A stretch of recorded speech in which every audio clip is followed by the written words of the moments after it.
Quand on a péché, ressentir de la culpabilité, c'est normal et c'est un bon signe. Ça veut dire qu'on est encore conscient du bien et du mal, on n'a pas éteint la voix de l'esprit qui parle à notre conscience. Maintenant, que faire avec cette culpabilité ? Dans ces moments-là, quand je pense à Dieu, je le vois très vite comme un parent accusateur. J'entends des reproches se formuler en moi.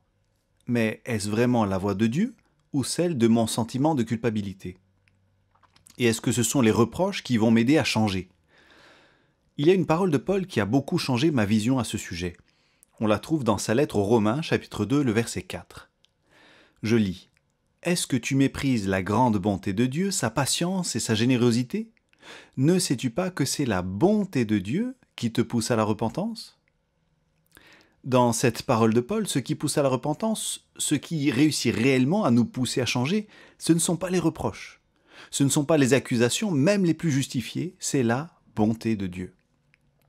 C'est-à-dire que, à mon grand étonnement, je m'attends à une punition et je trouve la grâce.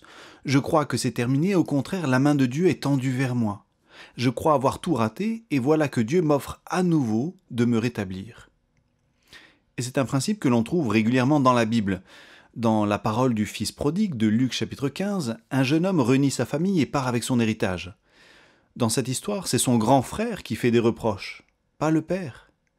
Et ce qui va finalement faire revenir ce fils, ce ne sont pas ses reproches, c'est le souvenir de la bonté de son père.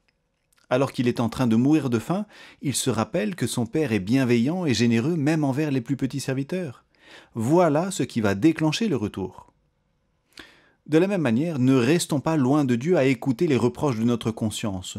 Souvenons-nous de la bonté de celui qui a voulu se réconcilier avec nous au prix même de la vie de son Fils. Retournons à lui sans attendre.